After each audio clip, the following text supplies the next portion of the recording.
This is 7 Minutes Cyber with Daniel Lawlor Request and Sam Glynn of Code in Motion. And the 7 minutes start now. We recently had a quick 7 Minutes Cyber episode about cyber incident response. And we've been asked off the back of that to just dig a little bit deeper about the people that would be or should be available to a firm on speed dial if such a cyber incident was to occur. So in this 7 minutes, we're just going to kind of dig into that a little bit more. Yeah, I guess the context for this, Sam, is we talk to regulated financial services providers all the time. We know the regulator is hot on cybersecurity and requires and demands and expects every firm to have both the BCP and a cyber incident or cybersecurity plan in place.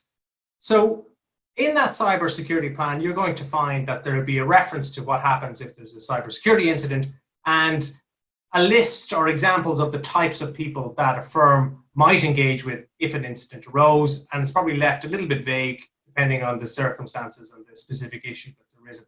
But tell us, Sam, why is that not the right approach? Why do you need to be more specific than that? Well, I suppose what can happen is, you're right to say a regulated firm definitely will have a business continuity plan, which will be talking about how does the business continue or how does it recover in the event of something like an office fire, terror attack, pandemic, so it's all about recovering and continuing. The incident management plan is more around, well, it may not have actually impacted on the business operations, but it's an incident that needs to be managed and responded to. So not quite the same thing. So, say in your business continuity plan, you have your IT disaster recovery. So you have a failure on your network. You have your IT guys lined up to bring the network back or something else. But in a cyber incident, you have, let's say, a malicious actor in your network, gathering data, disclosing data, whatever it might be.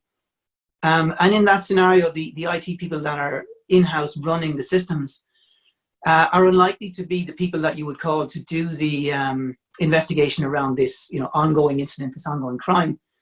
And the forensics gathering that's required to handle and respond to the incident appropriately. Because you need to identify how it's happened, you need to eradicate it, you need to make sure it can't happen again. And it's at that point that you start talking about recovery. If you start talking about recovery before that, you will start destroying evidence, you will not close that door. So speed dial number one is a specific cybersecurity expert firm that's going to be able to do the forensics and do the investigation. Yeah. Now, you may have the number of the cyber firm and of the forensics firm, and that would be good because it's likely that you then have an ongoing relationship with them so they understand your business. They've probably given you guidance around things you can do to reduce the likelihood of this happening. But you may also find that your legal firm might be the firm that has that behind them as a support team. Now, it's not necessarily by default, but some firms may have that service. That will maybe give you a bit of legal cover in terms of, identifying how the incident happened. If it turns out that that really shouldn't have happened, the defenses weren't appropriate, by having it done through your legal firm, maybe you've got some kind of a privilege there that means you don't necessarily have to reveal that information to other stakeholders. But as to whether you want to do that or whether you want to be more transparent, that's really your call. So definitely you need the forensics experience, the cyber incident response team, either directly or through your legal firm or through your cyber insurance. So who's speed dial number two? Is it legal?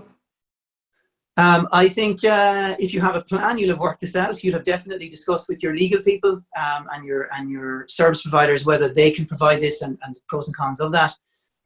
Or you will have the cyber people on your speed dial. If you have never discussed this and you're having an incident, then you are going to start ringing around, asking maybe your internal IT people if they know of a good organization, or maybe they have engaged them in the past. But it's very late. It's very late because they're good resources. They're very, there's few of them on the ground to do this properly. You really want to have this planned out before the event.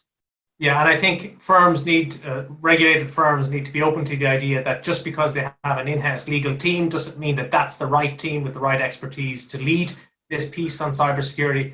Yeah. It may not be their regular external legal advisors that have the best cybersecurity team in town. So I think yeah, I mean, it's like, you have your legal team as your doctor, your GP. But if you need keyhole surgery, you don't go into your GP. The GP refers you to a specialist, and hopefully the GP knows who the specialist is. And that's really what we're talking about here. Is if you don't know who the specialist is yourself, you should at least have investigated whether your general practitioner has that knowledge and has that network. Okay, number 3. So number 1 and 2 would be the cyber forensics and the legal. I think you definitely, if you've got a group HQ, you definitely need to be bringing group HQ into this if you haven't already, because they probably have expertise that they can bring to the table. I mean, it's interesting when I'm working with Irish firms around cyber incident response, and we reach out to the parent, they will say, well, oh yeah, no, we actually have a global coverage of, for cyber incidents. Here are the contact details, 24/7, and the Irish firm didn't even know that. So definitely reach out to those who might have more knowledge than you. So, your group, your intragroup unit, your parent group, they probably have some kind of a handle on this that could help you. Yeah. Other actors, oh, there we go, 6 minutes. Other firms or parts of the firm that I see getting engaged in this are communications experts to you deliver the message to to the clients that you have at the firm, and then to the broader community, particularly if you're a firm that has a higher profile. So how you manage your external communications and who you're going to get to do that for you. And then also how you engage with your leadership team and your directors. All of that is kind of speed dial worthy as well. Yeah, I mean, a lot of times the crisis is the crisis, and it may be just that you're unlucky. It's how you deal with the crisis that could actually turn out to be quite a bonus for you. So if you look at some firms that have been very open and transparent about the attacks that they've suffered, and how they dealt with them, and the mistakes they made, and the lessons that they want others to learn from that, that has really helped their reputation. So even though they suffered an attack, nobody is necessarily blaming them for that attack.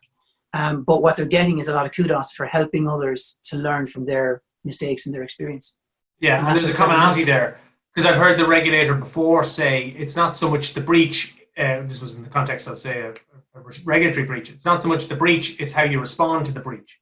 So it's not so much the cyber incident, because it could happen to anybody, I guess, but it's how you respond to that cyber incident that is going to have a big impact on your reputation generally, and also your relationship with your regulator.